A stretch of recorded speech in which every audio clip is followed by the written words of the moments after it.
Everyone says investing can be simple, but then you hear things like VAS, VGS, VDHG, DZZF, VETH and VESG, and suddenly it all just feels overwhelming. And don't worry, I've been there. I put off investing in ETFs for a long time because I was just overwhelmed with all of the options available. So that's why in today's video, I'm breaking down some simple ETF portfolio options and the ones that people compare the most. We'll be going through VAS and VGS, an ethical version of VAS and VGS, and some all-in-one ETFs. And if you're new here, hi, I'm Queenie and I'm a personal finance creator. I have a license to give general financial advice, but keep in mind that anything that we talk about on this channel or in this video is general advice only and not personal financial advice. You can read my full financial services guide in the description. Thank you so much Chappella for sponsoring this video, but I'll talk more about them later in this video. So sit back, relax, grab a drink of your choice. Today I'm drinking hibiscus flower tea and let's dive in. So why are ETF portfolios so popular? Here's a quick refresher.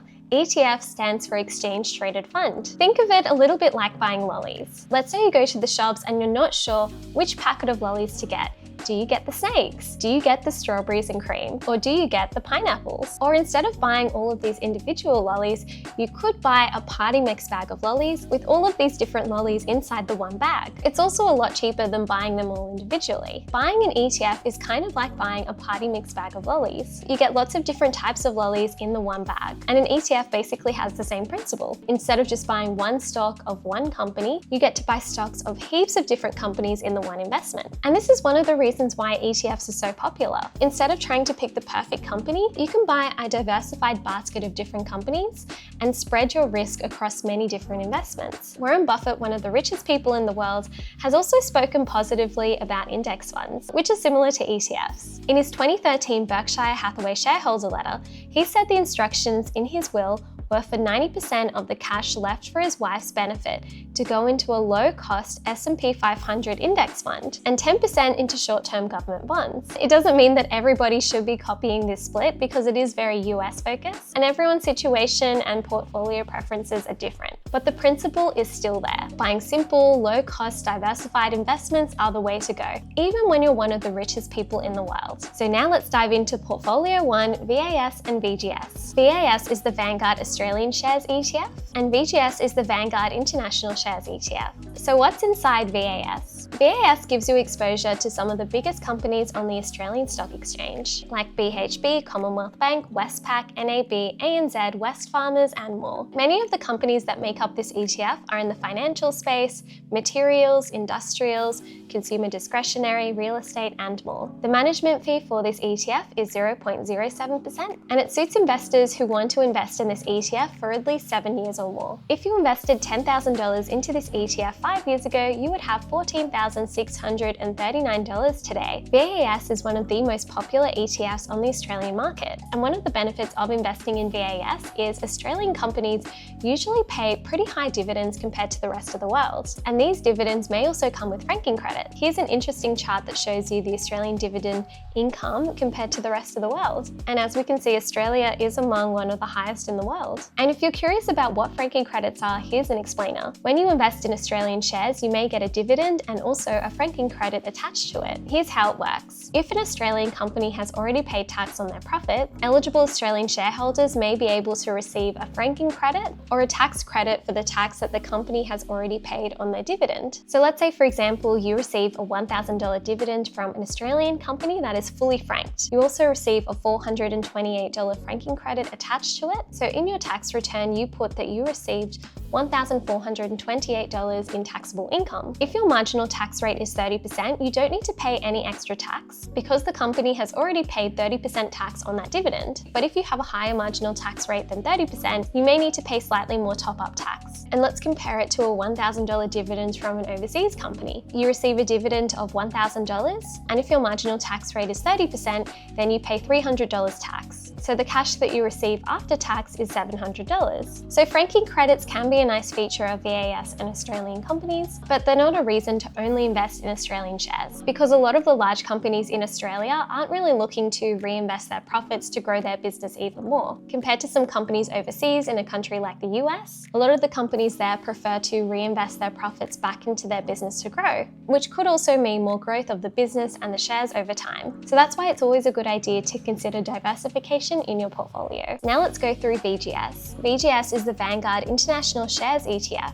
By investing in VGS, you're investing in 1,300 companies from developed countries excluding Australia. So the ETF invests in companies from around the world, including countries like the US, Japan, UK, Canada, France, and Switzerland. The top holdings of this ETF include Nvidia, Apple, Microsoft, Amazon, Alphabet, Broadcom, and more. The management fees for this ETF are 0.18%. It suits people who want to be invested for at least 7 years or more. And if you invested $10,000 into VGS 5 years ago, you would have $19,057 today. So you would have almost doubled your money. One of the main benefits of VGS is the global diversification. Most of this ETF does invest in US companies because the US does make up a big part of the global stock market, but there are many other countries as well in this ETF, as you can see here. Another good thing about pairing VGS with VAS is you also get access to some different sectors of companies in this ETF compared to VAS. So a lot of the companies in VGS are actually tech companies,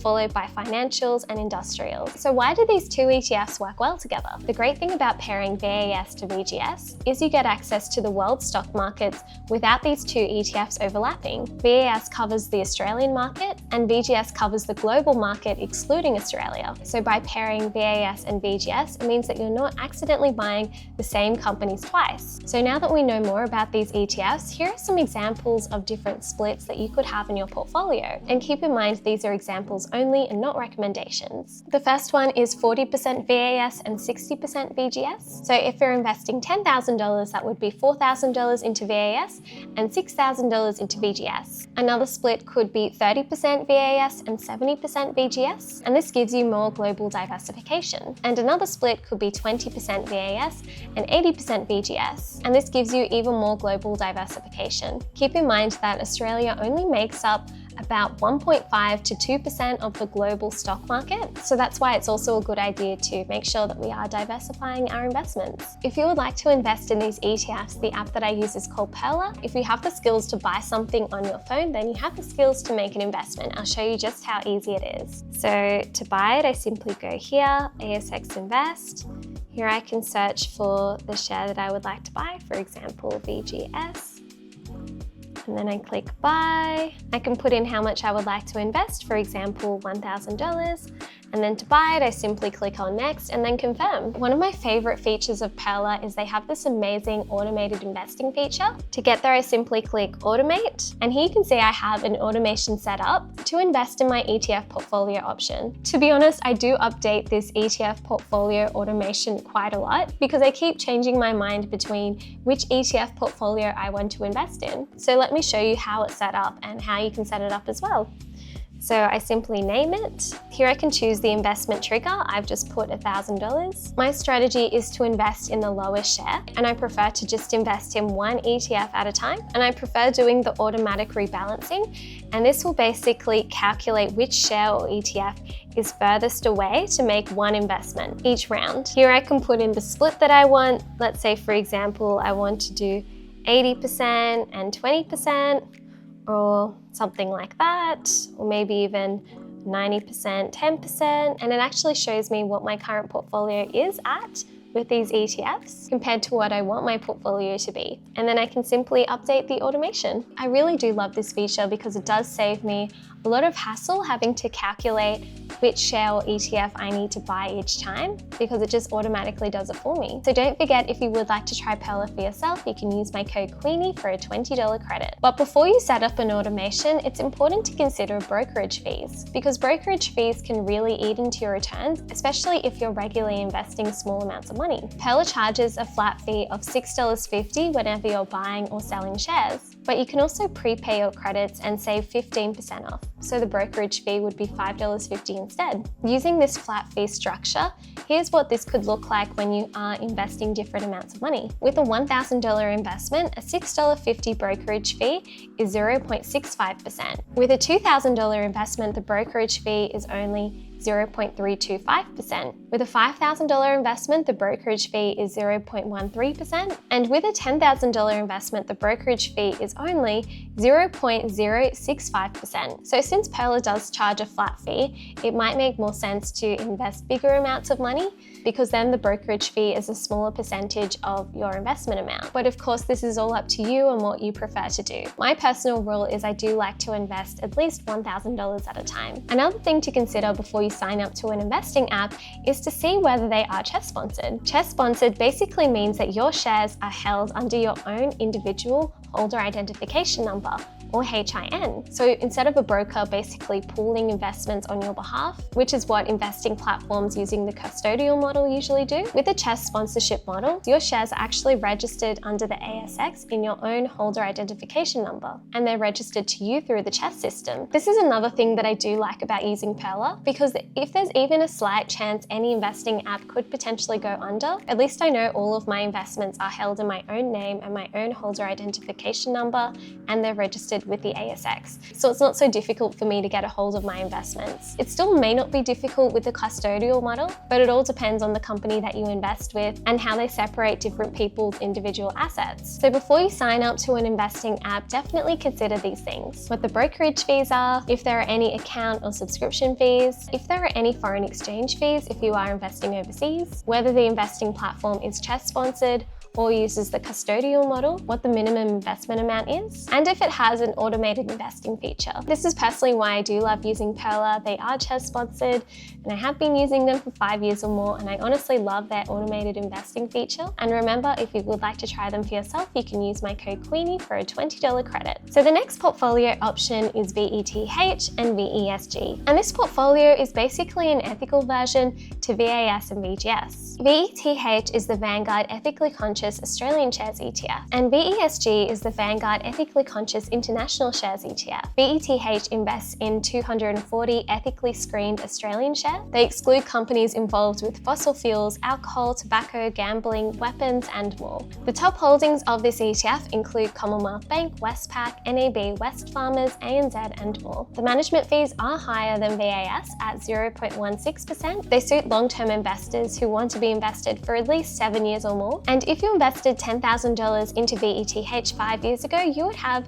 $13,748 today. This ETF pairs nicely with VESG. VESG invests in around 1,600 ethically screened international shares. It excludes companies involved with fossil fuels, alcohol, tobacco, gambling, weapons, and more. The top holdings of this ETF include Nvidia, Apple, Microsoft, Amazon, Alphabet, and more. The management fees are slightly higher compared to VGS at 0.18%. They suit investors with a long time horizon and want to be invested for at least 7 years or more. And if you invested $10,000 into this ETF 5 years ago, you would have $18,965 today. Keep in mind that while these ETFs do have ethical screens, it doesn't mean that they'll always match your personal values exactly. So the next portfolio option is an all-in-one ETF called VDHG. VDHG is the Vanguard Diversified High Growth ETF. By investing in VDHG, your money will be split up into 90% growth assets, which are shares, and 10% defensive assets, which are bonds. It's a very diversified ETF with access to over 16,000 securities. And this is what the asset allocation looks like: 36% Australian shares, 26% international shares, plus international shares hedged, fixed interest hedged, and more. The management fees for this ETF are 0.27%. It suits investors with a long time horizon of 7 years or more. And if you invested $10,000 into this ETF 5 years ago, you would have $15,653 today. So this ETF could suit people that just want to take the stress out of investing and just want a professionally designed mix of different investments. But the trade-off is control, because you don't get to choose exactly how much of each different investment you have in your portfolio. And the next portfolio option is DZZF. DZZF is an all-in-one ethical ETF, so it's similar to VDHG but with a more ethical focus. This ETF invests in 90% growth assets, which are Australian shares and international shares, and 10% defensive assets, which are Australian and international bonds. So the asset allocation is 10% global and Australian bonds, 36% Australian equities, and 54% international equities. The management fee for this ETF is 0.39%, and over the past 5 years, it has returned about 6.68% per year. So this ETF combines positive climate leadership screens